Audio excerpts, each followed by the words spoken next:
Hello, everyone. Welcome back to another episode of the Kathy Barnette Show. Thank you so much for joining in. I appreciate each and every one of you. At the very beginning, let me just say I need you guys to go out and like, share, retweet it, send it over to a neighbor, talk about this show. And one of the reasons why you should is because of what we're going to be talking about today, because you're not getting this anywhere else. You're not getting it on most of the podcast scene. You're definitely not getting it if your diet consists primarily of mainstream media. And what am I talking about? I am talking about the $1.2 trillion spending bill that Biden signed into law about 9 days ago now. Now, for most people, we have become accustomed to out of sight, out of mind. It's out of sight. It's been passed. We talked about it. Now we've moved right along, right? It's kind of like trying to drink water from a fire hydrant. It's incredibly impossible to digest all of that. When something happens in our culture, in the world of politics, we get an overdose of everyone and their grandmama talking about it. And then it goes away. No one talks about it. It's as if it never happened. And I created an organization right after my 2022 senatorial run here in the state of Pennsylvania, where I ran against Dr. Oz and several others.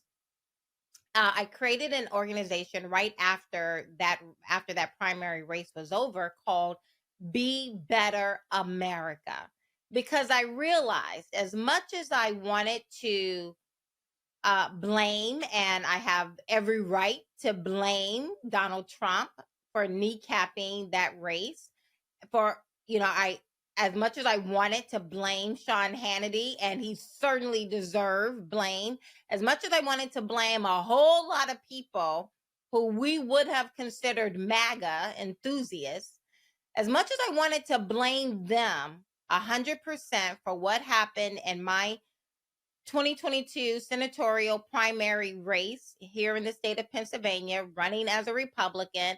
I was about to win that race, if you remember. As much as I wanted to blame what happened or my loss as a direct result of other people, I had to come to the very hard realization that if not for many Americans being in a position that allows them to be manipulated, I would have won. So, as much as I would like to blame Donald Trump putting the green light on me that caused several other MAGA enthusiasts to come out and kneecap my race and lie on me and all of that other stuff, as much as I wanted to blame them for manipulating many of the voters here in Pennsylvania, I realized that I couldn't put all the blame on them. Because I can only be manipulated if I'm in a position to be manipulated.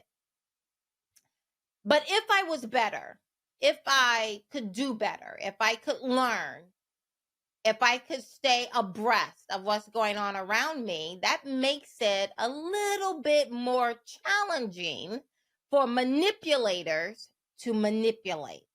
Do you follow me? Does that make sense? I hope so.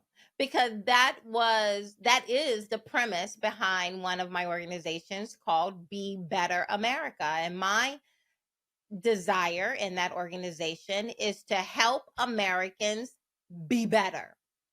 And one of the tools I've used to be better in my life is education. I try to educate myself. Now, it doesn't necessarily mean you have to go out and get a 4-year college degree and then go get a master's and a PhD. No, that was my path, but that doesn't have to be everyone's path. Just pick up a book and read, pay attention. And so that's what we're going to talk about today. We're going to talk about that $1.2 trillion spending bill that Biden has now signed into law. Why? Because you need to know, and just because mainstream media is no longer talking about it, just because most of conservative, dumb has decided to move right past it. They squeezed as many memes as they could out of it. They got as many viral tweets out of it that they could. And now they're ready to move on to the next outlandish thing that the Biden administration and many left wing people are doing. I think we need to pause, and I think we need to go through a little bit this $1.2 trillion spending bill because it is utterly ridiculous. In fact, I have Daniel. He's my I call Daniel. I'm gonna start calling you Daniel, my Swiss Army knife, because I hired him for one thing, but he does kind of a little bit of everything. He's whatever I need him to be. And today I needed him to be my research assistant. So Daniel has pulled a lot of the information that we're going to kind of go through to make sure that we are in the know. Because if you don't want to be manipulated, get educated. One of my favorite quotes, I have it stenciled throughout my house, is a quote from Frederick Douglass. Knowledge makes a man unfit to be a slave. If you don't want to be a slave, if you don't want to be manipulated, if you don't want to be at the beck and call of other people, then go get some knowledge. So today we're going to bring some knowledge to you, and I want you to take this. I want you to share it. I want you to share it via text, put it on social media outlets, send it in an email, but get this information out to others and say, you know, as you're brushing your teeth, getting dressed in the morning, turn it on and listen to it and just be a little bit less manipulative able. Making up a word there. You don't want to be manipulated. You want to be less in the position to be manipulated. How about that? Turn this on. So here we go. So what did I ask you to do, Daniel? I asked you to break out this bill for us. Let's open it up so that we can see what's in it. And my intent is to put it into bite-sized bits for you all, right? So when you open it up, Daniel, what was one of the first things you saw? Well, so you have the overall bill itself, which is a little bit absurd in most of its aspects. But then what really stood out was the amount of earmarks in the legislation. Over 6,600 earmarks tagged on by both Democrats and Republicans in the House and Senate, which is ridiculous, given there was referendums back in 2011 where both parties agreed to not use earmarks because it's a cause for spending problem. They attributed it to a spending addiction, which I think is exactly what's going on in this country right now. But back in 2019, they reversed course on that, both parties, and we see legislation like this where it's chock full of, well, the legislation itself, and then all these representatives and senators tack on earmarks to give their district really Little whatever they want. favors. Now, when I Exactly. was growing up as a kid, we called it pork spending. Today, I guess because, you know, it's not kosher enough and we want to be politically correct, I guess. I don't hear the term pork spending a whole lot. Instead, I hear words like earmarks. And like Daniel said, we have over this spending bill of $1.2 trillion has over 6,600 earmarks, over $12.7 billion, which represents over 600 pages, nearly $21 million a page. This is what I'm looking at. And Daniel will attest. We were looking at this yesterday, and I'm going to read some of these spending bills. Each bill is averaging about $2 million a bill. But Daniel and I was reading through some of these earmarks, and I got so pissed. I got so upset. I just started crying. I was so emotionally overwhelmed. And so I figure, why should I be the only one emotionally overwhelmed? Let me share it with you. So let's just kind of walk through this because again, here's the premise. Okay. I want you guys to follow me. Here's the premise.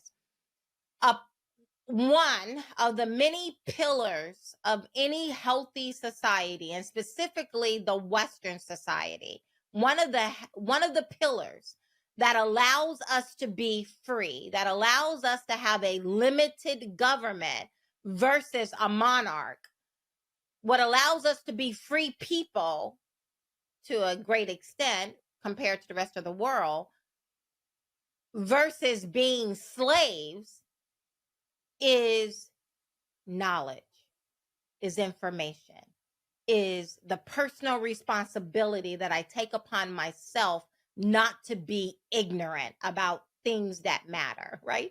Now, we're all ignorant of something, right? I mean, ignorant simply means a lack of knowledge. So we all have a lack of knowledge about something, about a lot of things, about most things, right? We have a lack of knowledge about absolutely every single aspect under the sun because no one knows absolutely everything.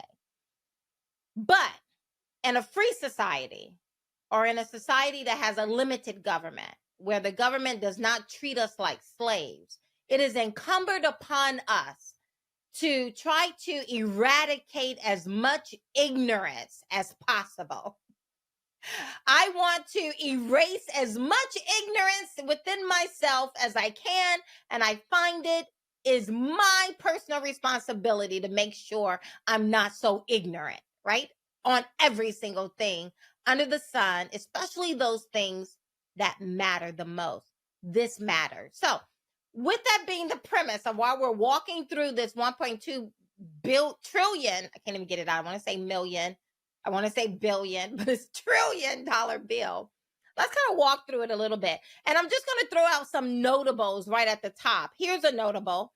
Senator John Fetterman, you know, the cognitively challenged senator that the people of Pennsylvania voted over because the Trump endorsed candidate, Dr. Oz, was just so unbearable. The people here voted for a cognitively disabled individual instead of Dr. Oz. Yeah, that Senator John Fetterman, along with Senator Bob Casey, sleepy Bob Casey, and Representative Brandon Boyle. These are the three federal legislators here from the great state of Pennsylvania. They attempted to earmark $1 million that would have funded Philadelphia's William Way LGBT Community Center, a center that hosts events for kink. That was a new word for me. BDSM. Still don't really know what the letters mean, but I understand what it implies. And public sex. Now, the facility, their executive director said, no. People don't have sex at these parties. Stop saying that. You're lying, conservatives. We don't have sex at these parties. We just provide the benches for people to lay over so they can be spanked. So get it right. Now, grown folks who are consenting, do what you want to do. I don't care, right? You like it, I love it, I don't care. It's none of my business. That's my general theme. However, I certainly don't want, as a taxpayer, to be paying for it, to be paying for your benches and your paddles and whatever else is under the umbrella of kink. I don't want to pay for that. Yet our two senators here from Pennsylvania, along with Representative Brandon Boyle, attempted a $1 million earmark to fund that community center, LGBTQ community center, that hosts these kinds of parties. Yeah. And the only reason why they removed it from the bill was because of, was it Liv from TikTok, Daniel, that Libs of exposed it? TikTok. Libs Libs of TikTok, right? Libs of TikTok exposed it. That's the only reason. Okay, here's the other one. And 40. Go ahead. And to that point as well, I find that shocking because this was in the legislation, and we have to rely on libs of TikTok to expose them and apply the pressure, and not some of our Republican representatives who were on the How about floor. that? Well, one of the reasons why our Republican legislators who are on the floor probably did not know that we were about to give $1 million to an LGBT community center that hosts kinky parties is because they were only given 30 hours to read this bill. Approximately like 32 hours. They got it the day before. They got it the day before. And now they have to read through not only the legislation itself, but over 600 pages of just earmarks. So maybe that's the reason why they fell asleep at the wheel on this particular job, is because this is how we legislate in the greatest country in the world now. Also, there were only 40. Now, I'm just talking about the House right now, because out of the three branches of government, we Republicans control the House. Now, it's a slim margin, it's dwindling every day, but we control, and the Republicans, we control the House. And so within the House, 40 Republicans voted against the bill, 2 Democrats. Of these 42 people who voted against the bill, they went ahead and got earmarks almost of $1 trillion.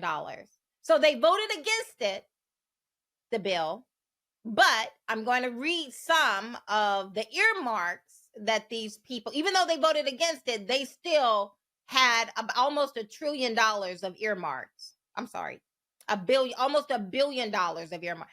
Trillion, billion, million, it's just doesn't even matter anymore. But Yeah.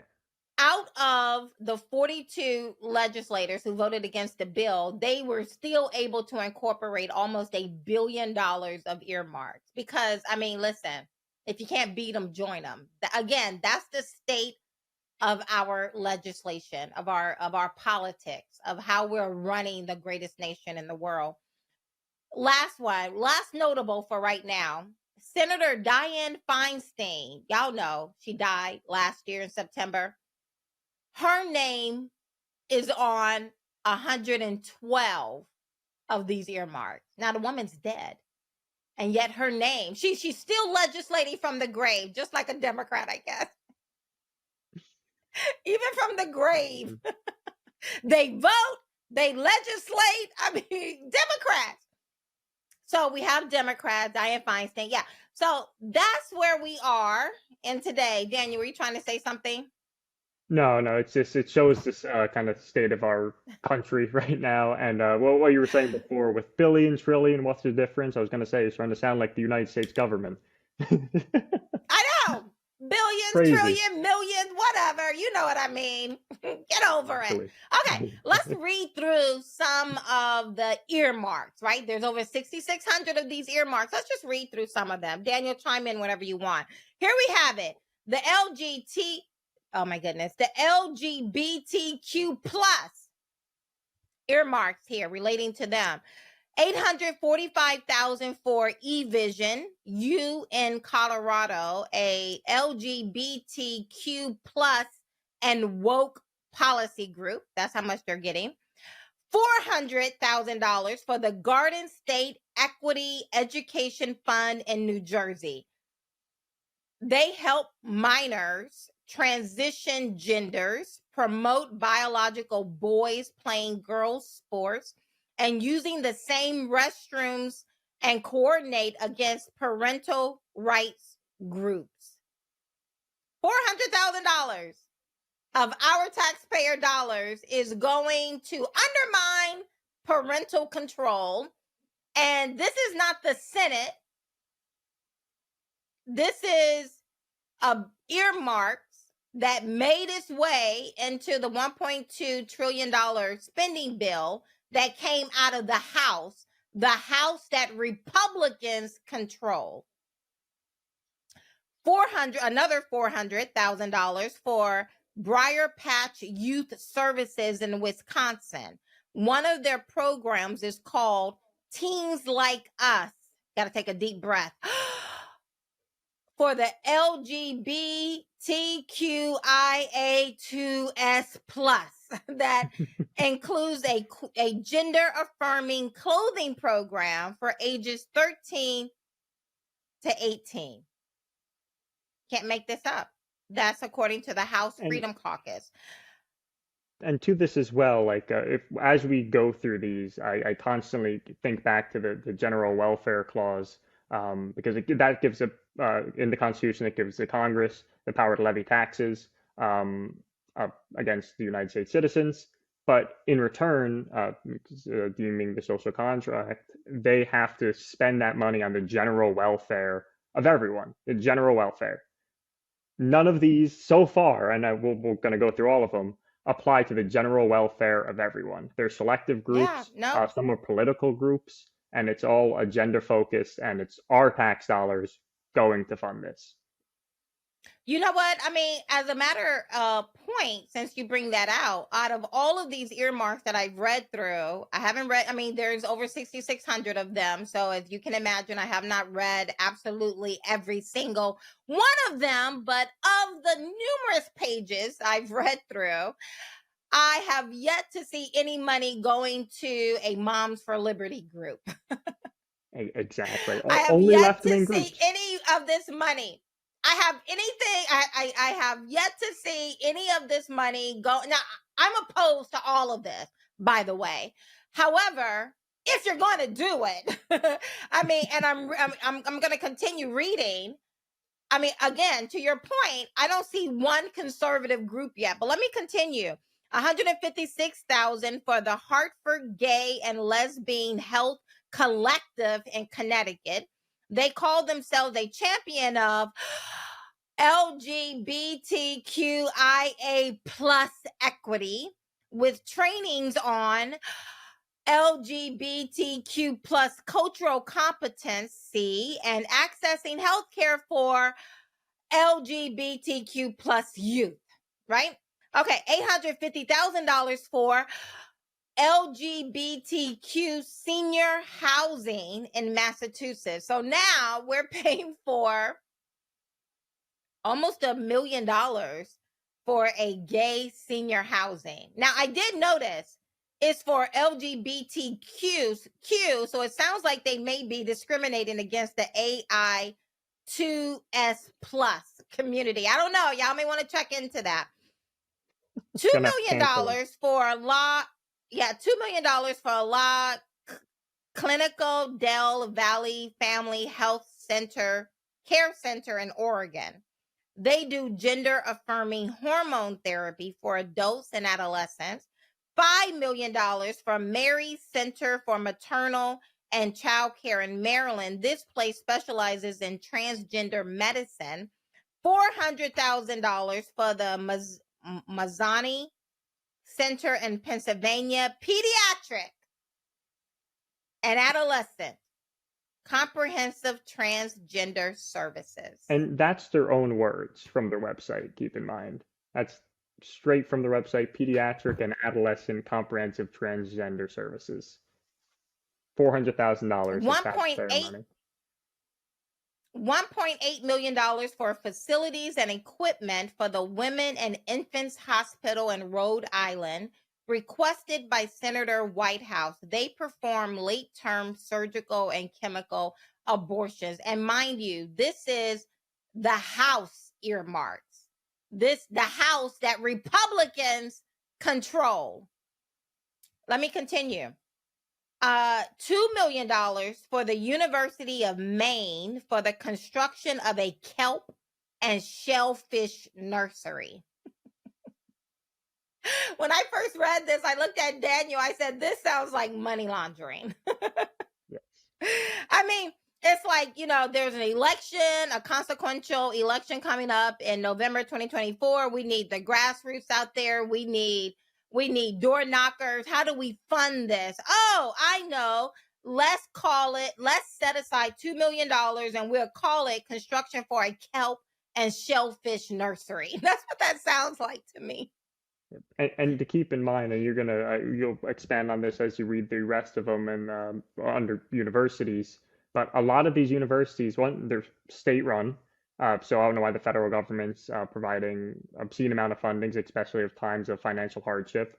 And on top of that, a lot of these universities have huge endowments. They collect hundreds of thousands, if not millions to billions of dollars. Billions. See, millions, billions, trillions. It's all blending Yeah. in. Billions. For example, Columbia University is getting $388,000. Columbia University in New York. That's a private university with an endowment of $13.6 billion. So what do they need with my $388,000 in taxpayer funding?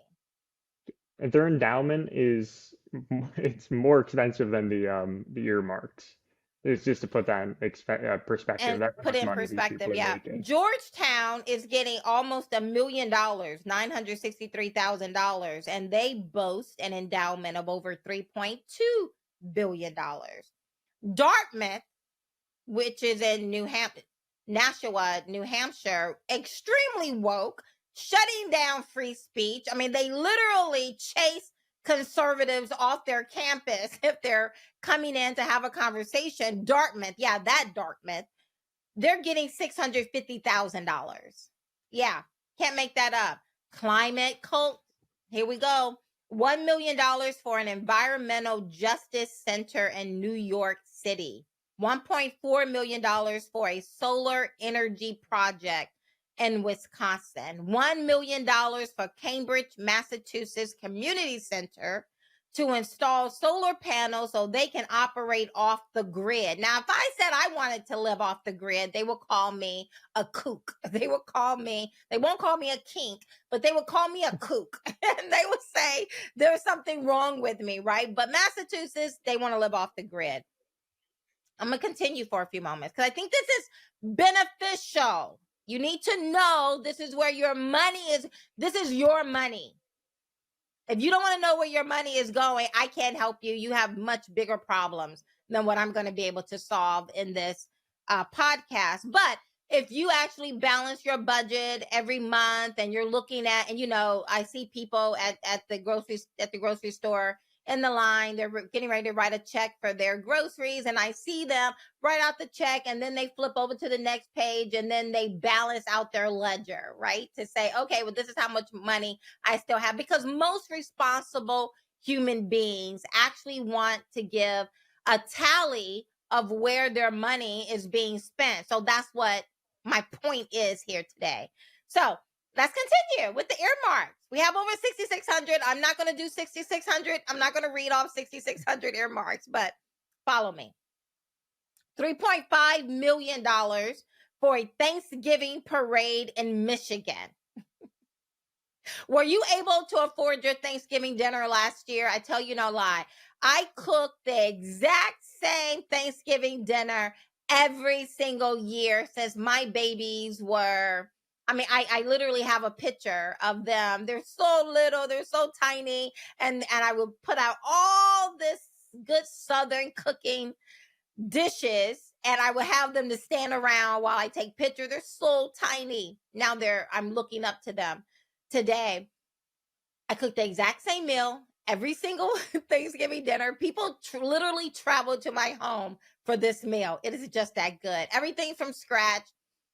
It's what I grew up eating with my grandmama when I grew up on that pig farm in Southern Alabama. That's what we do. Once a year, I go all out. This year, so I keep the receipts. I have a tendency to keep the receipts. And I'm contrasting receipts this year versus last year. So last year, Thanksgiving, I paid double, almost to the penny, double of what I paid the year before. So that's my reality. I was by the grace of God, I'm able to pay it. I paid it. I griped. I complained. I probably did a tweet on it, and I moved on, bought the food, cooked it, ate it. It was a great Thanksgiving dinner. But then I come to this, page 32 up on your screen there. Number $3.5 million was earmarked for a Thanksgiving parade in Michigan. $1 million for a social justice center in San Francisco to make building improvements. million for a waterfront walkway in New Jersey, $1.75 million for the Metropolitan Museum in New York City, $500,000 for gardens in San Francisco. I guess, more places for people to poop and pee in. $1 million to a left-wing nonprofit in Minnesota to build a coffee shop and greenhouse for refugees in the form of an immigrant community center. $1 million to help San Francisco organic dairy farmers. Yeah, this is your money, people. I just got back from Hawaii, so this stuck out to me. $500,000 for a cybercrime vehicle in Honolulu Police Department. Let me tell you, Right. Hawaii is one of the most expensive places in the world, definitely in America. And the people who live there, they are not like those of us who travel there. So completely different socioeconomics. I'm sure they can use that 500,000 for something else. $1.2 million for a bike path resurfacing in Rhode Island. $209,000 for HVAC replacement for the Charlestown Opera House in West Virginia. I'm like, money laundering. I'm just like, or quid pro quo.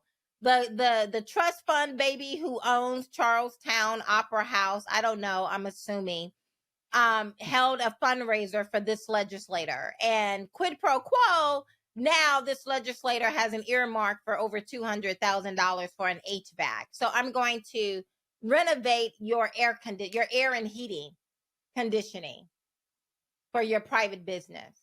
This is crazy to me. I don't know, but I'm gonna continue. $1.5 million to Game On New York to expand the gaming industries in order to promote, you said video gaming, Yes, Daniel? video gaming and the gaming industry as a whole. As you continue down this list, and I've read this list, I just keep getting more and more angry because this is not the place of the federal government. It's not even the place of the state government for some of these projects. And we're forking over tons of money, which we don't have, to the federal government and these state governments. And this is what we get in return. So when your tax rate goes up again this year, oh, you know what? Because we're getting ready to pay taxes. We're already sending off money for taxes.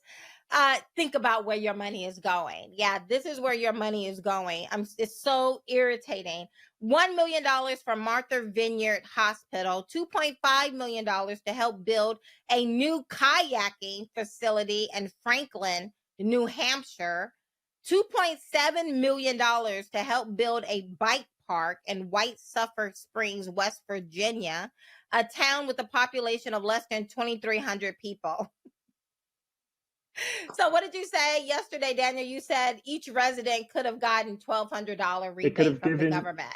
each resident $1,200, and especially like that would have been way more valuable than a bike park. I don't know about you, but I would prefer the 1,200 over a bike park. And this is point. The more money the government has, the less money the people have. And I think the people spend the money way better than the government. And I think this points it all out just in some of these earmarks. And there's Yeah. It's 6,600 an of them. addiction to spending. It's what you said at the very beginning. Our government has an addiction. Our legislators are addicted to spending other people money. That's what they have. And we tolerate it because who's talking about it right now? Oh, this is old news. Oh, when did this happen? 9 days ago, girl. Move on. What are you talking about? Why you keep talking about the past, Kathy? It happened what? Almost over a week ago? Move on, right? But we can't, because the only reason why we're able to be manipulated is because we are in a position that makes us easy to manipulate.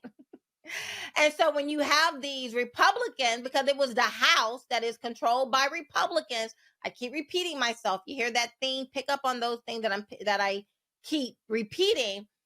They came out and said, "Oh no, this is good. This is good. We did our best. It's the best we can do. You got to give and take." This is craziness. This is foolishness. It's like we in the Republican Party, we keep looking a gift horse in the mouth. We keep kneecapping ourselves. Democrats give us things to run on.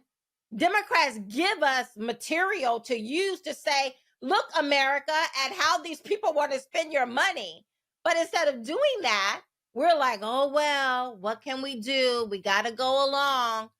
Oh, we tried. We And tried. what I've noticed, a lot of their arguments when it comes to these spending bills is, oh, we have to avoid a government shutdown, have to avoid a government shutdown. Shut it down. Shut it down. I guarantee no one's life will change unless you're a federal worker. And you won't Yeah, notice for a the most difference if part. the government shut I down. mean, Yeah. remember when they shut down the economy outside of the federal government? They shut down private businesses. They shut down schools. They shut down manufacturing. They told people to hide, take cover. And the world continued. Exactly. They can shut us Our, down, but we yeah, can't they shut them shut us down. down. They Yeah. need to shut down. They need to shut it all the way down because, quite frankly, the government is not focused on the things that most Americans want them to focus on. How do I know that? Let's look at the Gallup poll, shall we? This just came out last Friday. No one's really talking about it, but I think it's very interesting, especially in light of this spending bill, this $1.2 trillion spending bill with over 6,600 earmarks, over 600 pages, $21 million a page is what they're spending. And And, I'm like, we don't even care about this stuff. Go ahead, Daniel. and just this year, according to Rand Paul, yeah, we've spent $85,000 a second. That's an annual salary for someone. That's a pretty good annual salary for someone in most parts of America. $85,000 a second federal government has spent. And what do we get back in return? Do you notice any changes with this spending? Well, Will you notice well, any? well, I mean, more benches for people to be bent over on. Yeah, That is exactly. so bad. That is so bad. But that's exactly what they're trying 85,000 to a spend it second. on. You Yeah, can't make it up. But let's talk about this Gallup poll because Gallup does an annual poll where they rank order the most important problems facing Americans, right? So they call, it's well over, I think it's like almost 2,000 people. They phoned, they talked to these people, and every year annually, so we have this kind of running tally now well over a decade of them calling and talking to Americans to find out what is the most important problem facing America. And the number one issue concerning Americans, this should not surprise most of us, is inflation. And this is across the board. It has no respect for political affiliation. So whether you're talking to a Democrat, Republican, Independent, it does not matter. Inflation is the number one issue. Now, how do you get inflation? How do we get inflation? Spending. So every time we spend $21 million a page, $1.2 trillion, over 6,600 earmarks, billions of dollars on these earmarks, building bridges that go nowhere.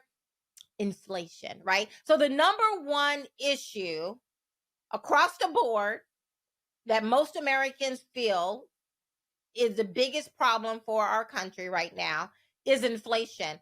Today, if you could put up that chart for inflation, you guys can see today, as of February, the inflation rate is 3.2%. And most people get excited. Oh, look, inflation at 3.2%. But last year it was at over 4%. The year before that, it was at 8%. Inflation is cumulative, it's year over year. Now, when Donald Trump handed the reins of this country over to Biden, we were hovering between 1.2 and 1.4% inflation. So we have gone from 1.4% to 4% on 4%. Then we went to 8%. It's cumulative, then 4%, And now on top of that 4%, Biden has us at 3.2%. How do you get inflation? The number one way we get inflation is spending. And You're to that point as spending. well, I mean, if you look at the numbers, between 2000 and today, we've added over around $30 trillion to the deficit, and that's money we don't have. So what do we do to pay off that debt? We print more money, and the money printer keeps going. We get poorer, and the government just gets to borrow recklessly over and over again. But with this reckless borrowing we've seen in the past couple of years, to the point where we're accumulating an extra $30 trillion in debt, and we're just rinse, washing, and repeating until what? Where is the line? When do we stop this reckless spending? And in my opinion, Congress, I don't see an end in sight, which is a very Well, this scary is thought. actually one of the strategies. Now, this is not new, right? Governments do this all the time, is that we want to use, if you have a lot of debt, then how do you want to repay that debt? You want to repay that debt with cheaper money. And how do you get cheaper money? Well, you create inflation. And now I'm not paying it dollar for dollar. When you loan me money, it was the value of that dollar was a dollar. But if I create inflation, now the dollar that I'm going to repay you with is considerably cheaper than the value of the dollar you initially gave me, right? So this is what we're doing. So our government is, because we don't have the money. So how are we going to pay back $34 trillion of debt? Oh, we're going to pay it back with cheaper money, right? So it takes fewer dollars to pay back the value of what we actually borrowed from nations and people from around the world, right? So that benefits the government paying back their bills, but it hurts you and I because we Exactly. too are now living on cheaper dollars. Now it takes more dollars to buy the exact same thing I was able to purchase a year ago with fewer dollars, right? So it helps our federal government, but it hurts we the people, right? And so we have to be mindful of that and demand greater responsibility Exactly. over how they're spending our money and And how and they're splurging. and that alone, I'm going to circle back to the general welfare clause, hurts the general welfare. In Hurts the my opinion, general that's a direct welfare. violation because Yeah. they're spending to a rate that's deflating the currency, which is in turn hurting the general welfare. So it doesn't matter how many parks they build or whatever else they want to build. At the end of the day, people have less money. The general welfare of the U.S. population's decreased substantially, and people are struggling. People are scared, and the government's over here spending $3.5 million on a parade for floats. Yeah, exactly. Or benches. Or So let's look at the Gallup poll, right? Because again, the Gallup poll, it says this is what Americans, so we know what the priority of our legislators are, right? I just read off some of their priorities. So let's look at the priorities of we the people. And according to this poll, the number one issue for most Americans is inflation. It is insufferable. So that led, oh, and then of course they list out the top 10. So here are the top 10 issues that Americans are worried about. Inflation, top 10. So we have inflation, crime and violence. Y'all see what's going on out here in these streets. Hunger and homelessness, the economy, healthcare, spending, the reckless spending and the budget deficit. Illegal immigration is number 7, drug use, social security, and the possibility of future terrorist attacks in America. Now, that was not on the list 4 years ago, but today that has made the top 10. Now, of the earmarks I've read, I haven't read all of them, but the earmarks I've read, do any of those earmarks address the top 10 concerns of the people? No is the answer, in case you're wondering. The answer is no to that. It's not, right?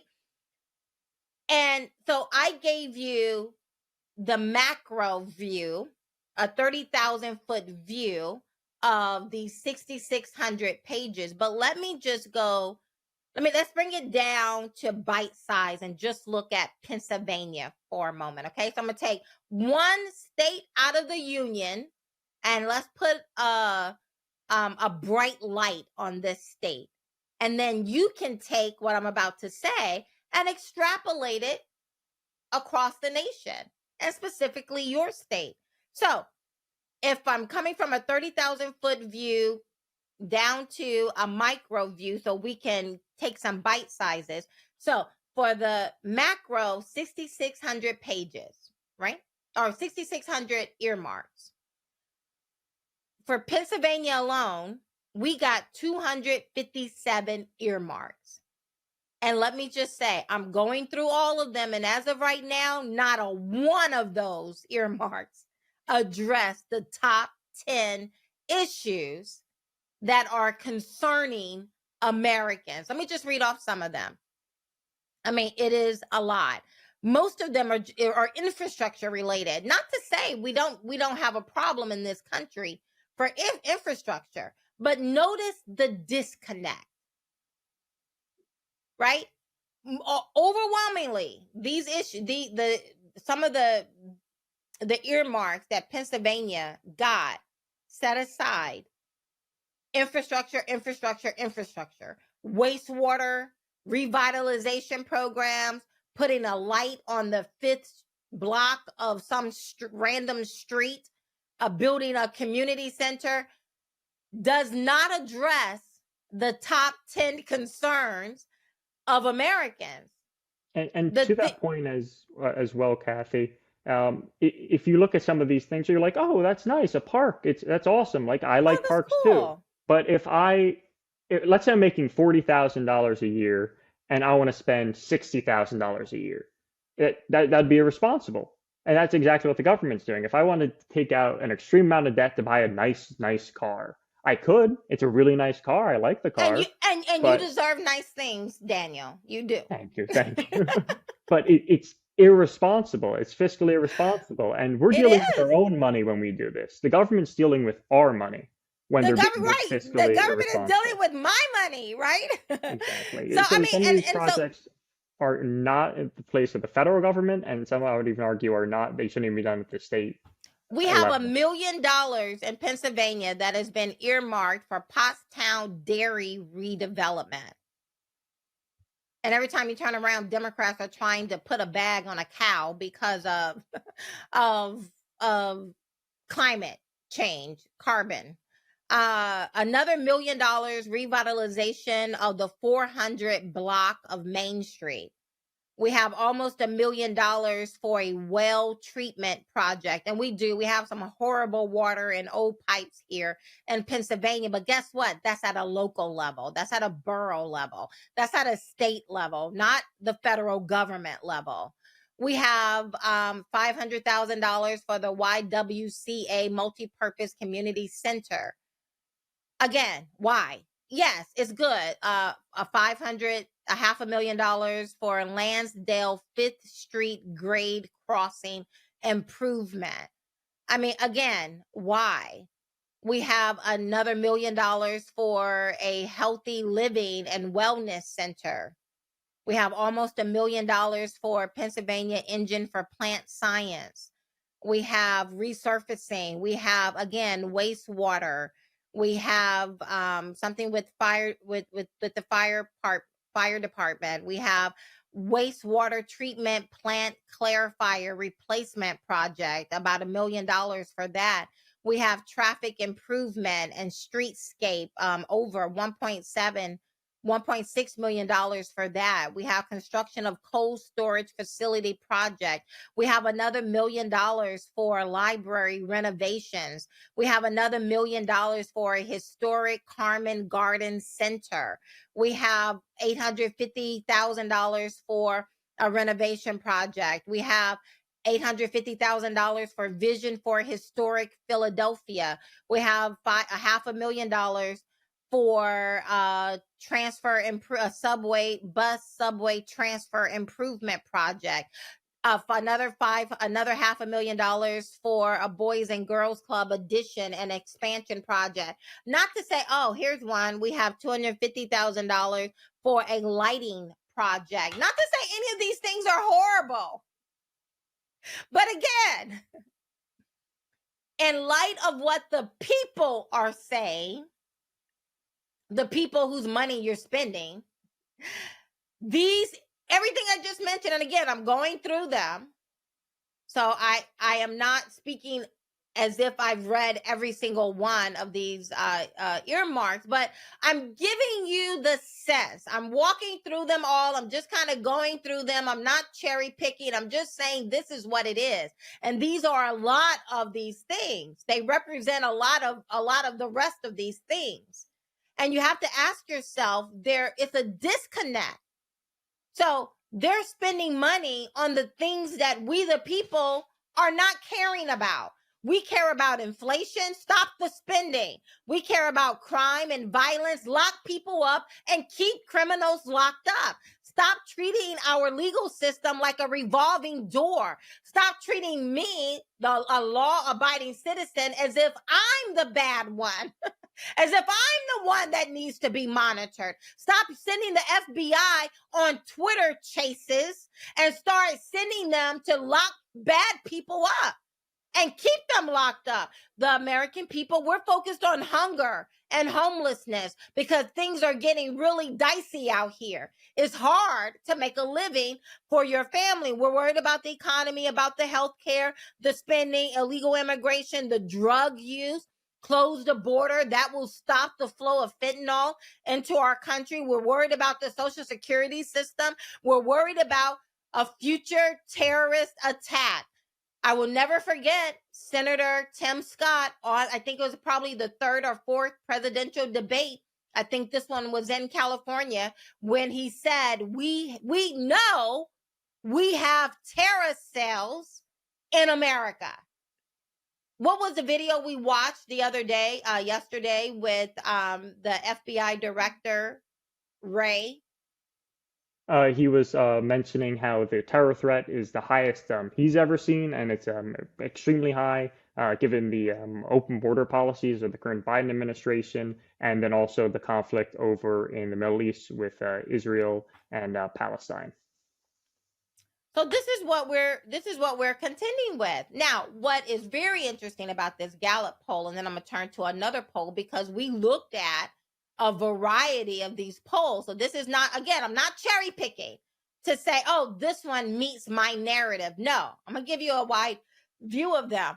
But in this Gallup poll, before they listed the 14 plus issues, they just simply asked, what keeps you up at night? What's on the top of your mind? So this is Gallup conducting their poll, calling Americans across the country, and they're asking them, what keeps you up at night? What's your greatest concern for this country? Overwhelmingly, illegal immigration is number one, followed by hunger and homelessness. At the top of their mind, before they were given the list for them to say yes, no, kind of, sort of, before they were given the list, they just asked them the question, what keeps you up at night? Illegal immigration, homelessness. And this is not just for people like you and I, people who eat red meat, right? For you and I last year, illegal immigration, 73% of us said that is our number one issue. This year, it's 74%.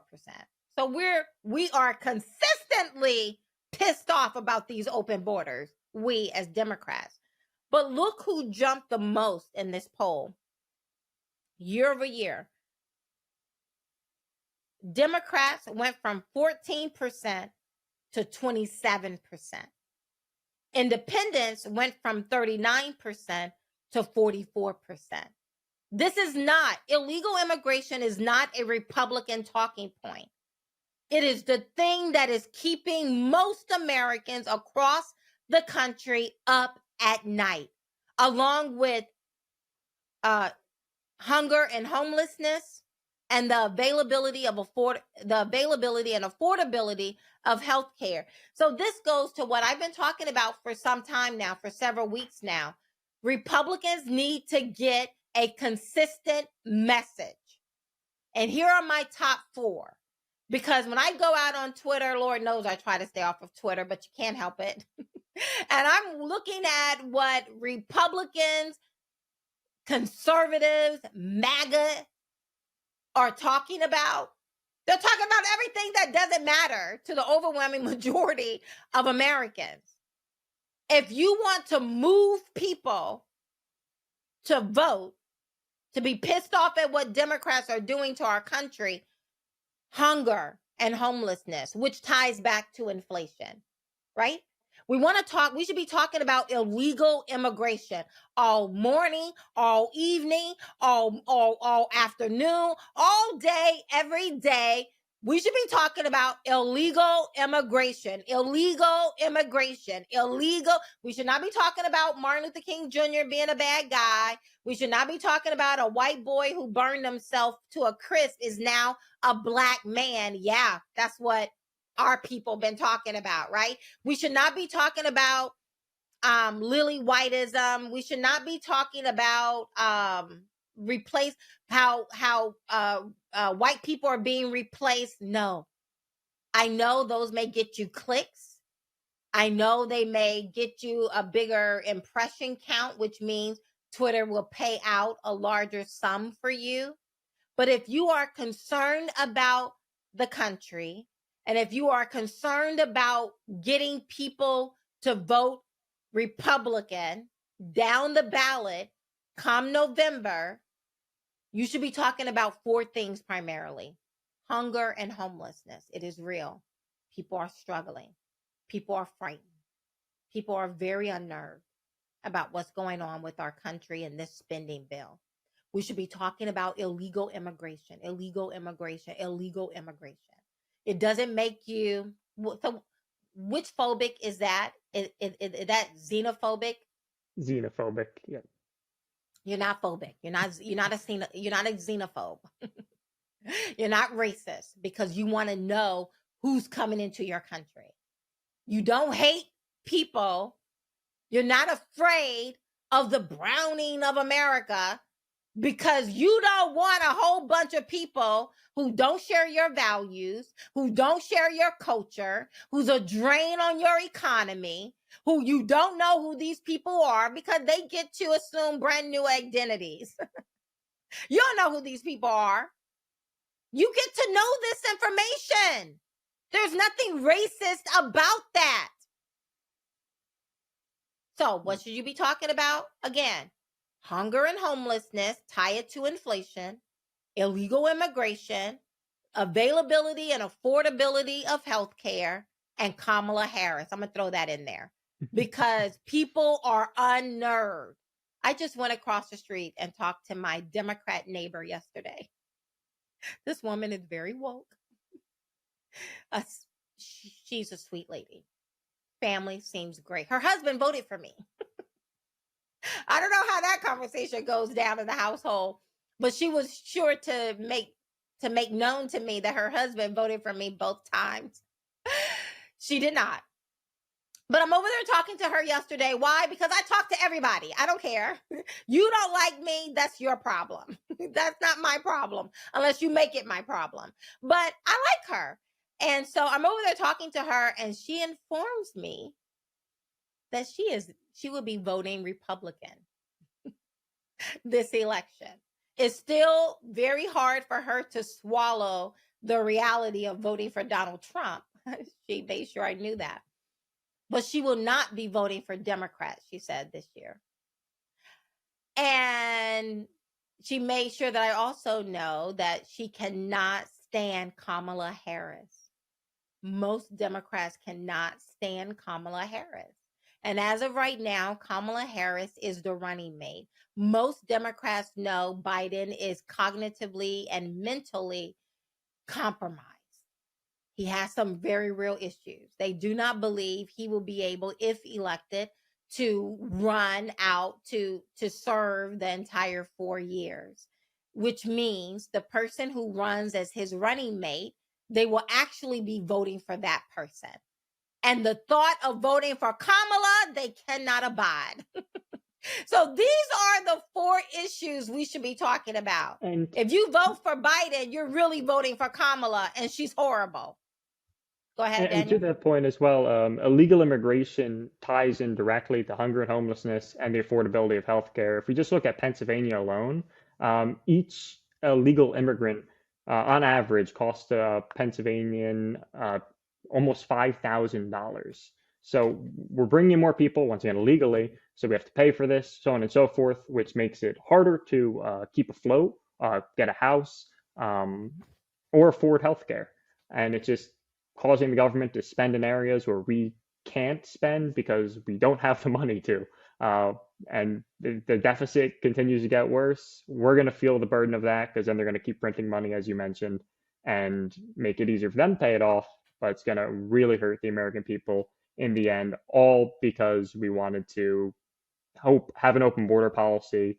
For I can't even And we're not comprehend the helping reason now anyone. because And yeah. you're not helping anyone. Before I leave this Gallup poll, again, hunger and homelessness, along with the availability and affordability of healthcare, you're absolutely correct. I was just reading the other day, Daniel, Denver Hospital, they are being burdened by they're overwhelmed by the illegals who have come in, they get services, and then they don't pay the bill. And so the next time, so when you go and your local hospital is shut down because of bankruptcy, this because those resources that could have been allocated to you are now being allocated to the rest of the world. Be And mindful of that. you'll see like with the hotels as well, what the government does in Yeah. order to set up these migrants in these hotels.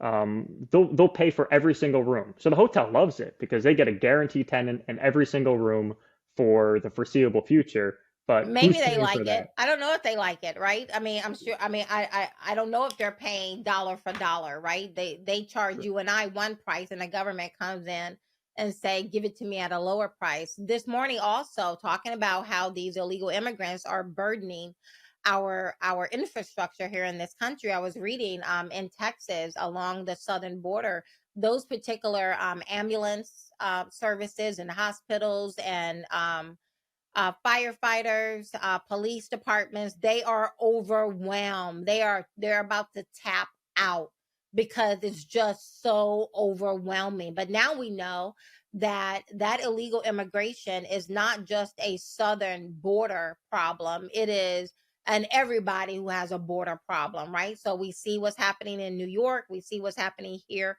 in Pennsylvania. It has now become all of our problems. And so we need to be very mindful of that. And again, as I'm walking through these things, just and keep in mind the disconnect between our elected representatives, how they're spending our money, what their priorities are compared to what our priorities are as a people.